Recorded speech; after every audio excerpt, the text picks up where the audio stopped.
that is our weather. That's our weather update. When I was waiting for the weather, I had like that song "Over the Rainbow" in my head. But yeah, it's At least you didn't have "Stay Alive." Ha, ha. No, it didn't have we're not that in doing your CPR mind. today. You're not doing CPR today. But we are giving them a very good couch talk. Some hopeful, partially promising news to come on the rise. We don't know. It's really kind of something in the working that can possibly happen and not happen. And I'm building this all up to talk about.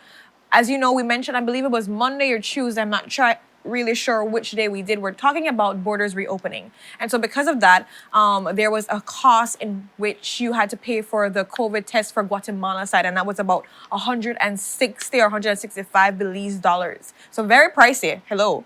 And so yesterday, PM was asked about that and told actually that there is some comments and some ideas of possibly, having that cost waived for Belizeans that want to come in. If on our side, we waive the cost as well for Guatemalans coming in on that side. As you know, there are many kids that also go to school here as well. And so it would be opening up doors for people that want to come in on this side. And also, remember, we're talking about people that work at Guatemala. And so thinking about that, PM said that he wasn't really sure about all of the talk of that. However, if there is a conversation, he would be very willing to engage in it and be able to have that come out. Yeah, so it's not official yet that Yeah. they're gonna be waiving that fee. We're gonna see how that negotiation goes. Along with that line, with the students coming in from Guatemala to Benque or the Cayo area to study, he said that it's a negotiation that students coming in will not be required to do their COVID test before entering the country. The regulations or the protocols for that has not been finalized. However, later on, we will be finding out how exactly the students coming in will be managed. So it's interesting to see how that story is going to be developing. But as you rightly said, the cost that people were paying to go to Guatemala really changed a lot of people's perspective, and it discouraged them from going into Exactly. Guatemala, which at the end of the day, while we were in the pandemic, we saw that there was a lot of these border towns saying we want this business to happen. We're looking forward to Belizeans coming back, but whenever we see this cost coming in, it's discouraging. So there needs to be some sort of negotiation on both ends for both sides to be able to benefit from this relationship that we have. And again, we just want to report that it's not finalized. Nothing is finalized in those regards, but there are negotiations that possibly can be made. Because yesterday, PM was made aware of, Guatemala saying, we wouldn't mind on our end to be able to waive it if we can be able to come to some common ground when it comes to that. Yeah. And it's really important to have these conversations. I know when we had the CEO of tourism talk about just the idea that right now nothing is set in stone because they're maneuvering and like monitoring the overall, premise of what they're doing right now. So things might change along the way, seeing what's happening, So that is what's happening, the update for you guys. So for those of you that may have to go to Melchor for any reason whatsoever, it's possible, things might be changing, but stay in the loop, keep watching news because we definitely will be giving you that scoop if something comes up that's new. Yeah. And moving on with our next topic, if you're a Belize City resident or if you walk along East Canal, at the end of East Canal, there's an iconic building that has been demolished. Mike's Club has been there for years, over 40, 50 years. Yeah, And long. it's known for the gambling used to happen, the socialization used to happen. I've been to that place like once or twice before, and I love the authenticity of the place. It was like raw Belize City culture for me, and a lot of people, whenever they think about Belize City culture, it would come with all the violence and like a lot of negative things. But when you're there, it's like a whole different ambience. Like people are just laughing and socializing, and really, it's a space. When I think about a bar or a club, it's a space where you go and you relax and you let go of your stress level. So now that this building is gone, we're not sure how it will really affect the feeling of people, because again, it's iconic. It is. It's yeah. People are saying it. They consider it like a landmark because it's been there so many years.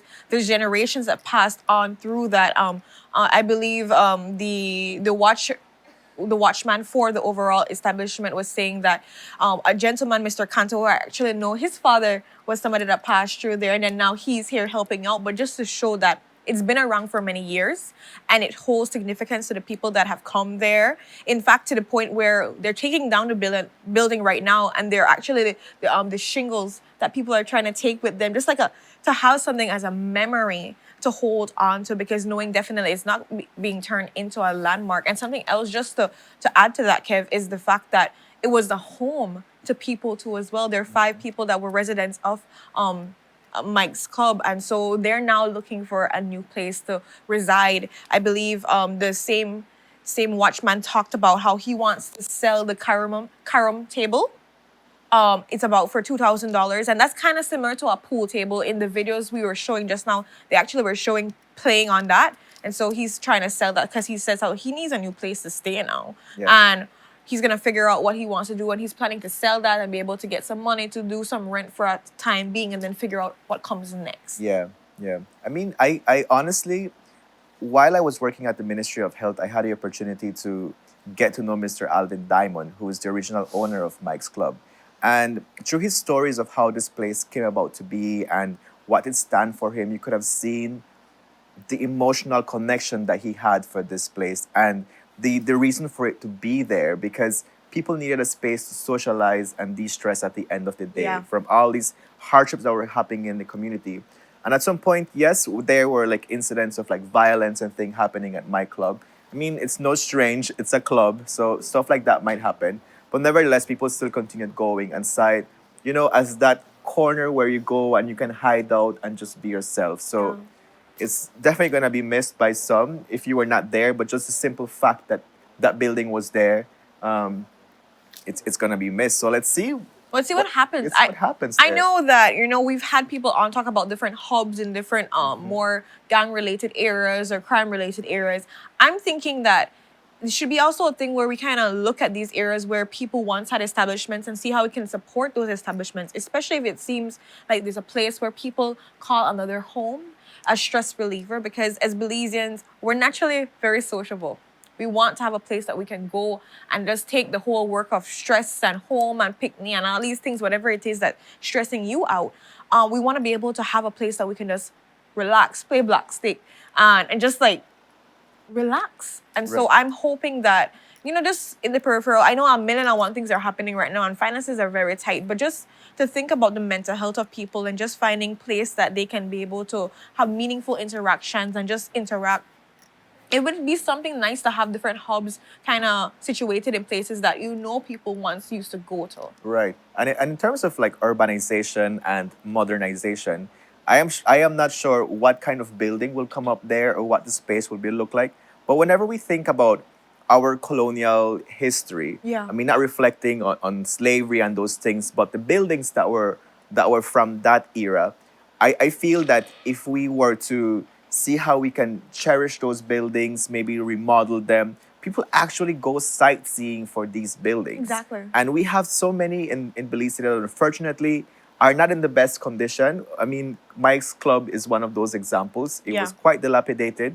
But there's other buildings within the city that do not need to have the same fate as Mike's Club. So if we think about how can we modernize and urbanize our city space, let's also think about how can we preserve culture and preserve iconic spaces where people can say, or you can walk your grandchild and be like, hey, I came to this spot because it has that connection, it has that memory, and of course, like it makes you feel your Belizeanness if there was ever such thing. So let's think about that as well. Like modernization will bring some fancy buildings, skyscrapers, and things like that. But what about spaces that you're able to ground with and connect? I Yeah. like that. I think those are great conversations I'm hoping that people that are in the correct positions can have. It's important that if you know somebody that can have that conversation, share the thought with them. Just people sometimes have a million and one things on their plate and they're not thinking about all these meaningful contributions that they can be able to make in their community and just think a little differently. So it's always good to have helpful conversations like this so people can say, hey, maybe we could do this. Maybe this is important to our culture, to our heritage, just to Belize in general, to our tourism, because we're always trying to hone in on tourism. So let's think about that. Yeah. Definitely. And talking about the conversations and sparking dialogue. Yesterday, if you were in Belize City, walking down Albert Street, closest swing bridge, you noticed that there was a phenomenal art display out there, and it was in raising awareness for gun violence. This art exhibit was organized by Raquel Art, who is an artist coming from Belmopan, and basically, this art display has already been ongoing. However, it was strategic to bring it to Belize City because this is where the violence is predominant, and most of the persons that were that were commemorated or their life was highlighted through this art, which are young people that have been victims of Yeah. gun violence. So they came to the city, and I'm aware because this is where most of those persons Yep. have lost their lives. So did you manage to see any of the art exhibit yesterday? No, I didn't, but I know Charisse had got great footage, and we were gonna be able to touch base on it this morning. So I know that Raquel had come on the show with her children, her students from Pan, and they were talking about how they're gonna be moving the exhibit around because it was not a one-hit wonder. It's definitely something they wanted to see go places. And what is really important is being updated to as well. So for the lives that have been lost for this beginning of this year, they have already added pieces to commemorate those lives as well. So they're looking at just being able to just hold in, don't forget, lest we forget the people that have passed before, our young people, the precious lives that have gone based on gun violence.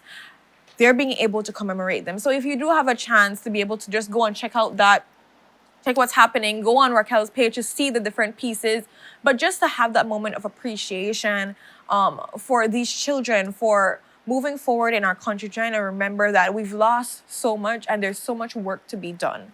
Definitely. And as it's bittersweet when you said they added two more Yeah. persons there, because it is my hope that we do not continue adding more persons to this art exhibition. And this it's important to continue the conversation around gun violence and police reform. And I feel like this art exhibit is opportune because there was quite an uproar whenever Laddie was murdered. Yes. There was this whole Justice for Laddie movement. But then after a while, we see that there's a thing called slacktivism, where it was just like a thing of the moment, and eventually like it went downhill, and then another thing happened, and there was another uproar. But it's important to continue the conversation and keep the momentum. So Raquel, thank you to you and your students for not missing the point and missing the opportunity for us to go back and continue pushing for different sort of legislation, police reform that ensures the safety of our children on the street.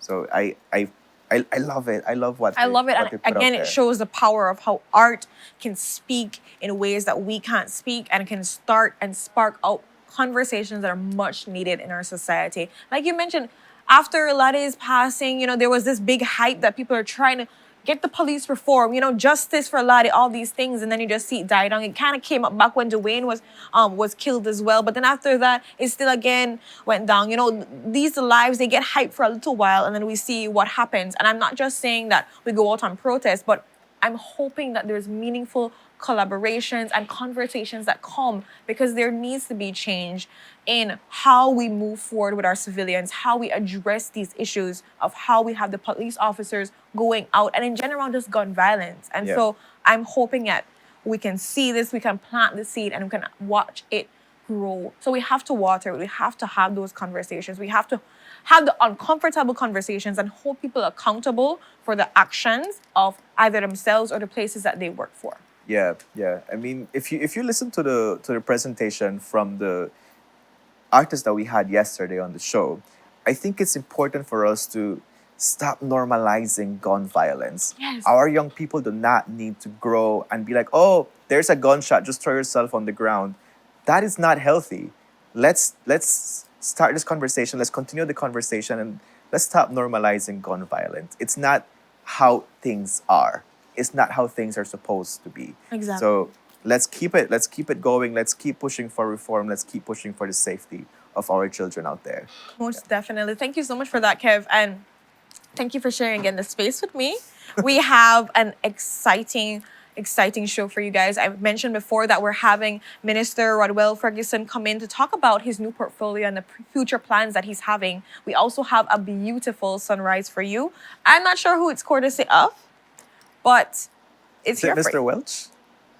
Oh, it's Chef Jenny from Elvis Kitchen, and that's in San Pedro. So there we go, all the way straight from San Pedro. Yeah, shout out to everybody in Ambergris Key. I hope that everybody is doing well. And thank you for sharing, Miss Jenny, that beautiful sunrise. Yes, all the way we from love Isla it. We Bonita. love it. We And love again, it. always to our viewers, if you have a sunrise or even like at least sun to show, because sometimes I realize the sunrise, what I said, not really had the sun to show by the show. You know, that Yeah. kind of way, you squint and you find it. We're okay Right. with that. We'll try our best to feature your Definitely. sunrises. But We welcome it. it's also good to know where our viewers are from. Yes. So if you're watching somewhere in Europe, send us a sunrise from Europe. If you're watching somewhere in Africa, send us your sunrise in Africa. We would love to feature that, of course, because it let us know where we're coming from and we're connecting that way, because everybody, looks at the sunrise and I'm like, we're looking at the same sunrise too. So share that with us. Ren, any last words? No. For me, I have a great message I'm gonna share at the ending the wrap up. Because Okay. I was scrolling through Instagram and I saw a really good post that I wanted to share. But that's for our lasting words for right now. I'm really excited for our first conversation.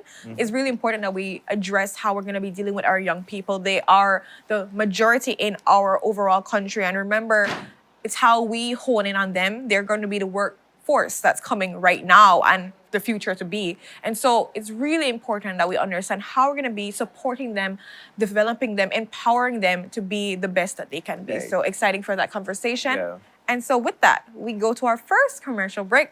When we're back, we're going to be talking things youth and sports with Minister Rodwell Ferguson. Stay tuned.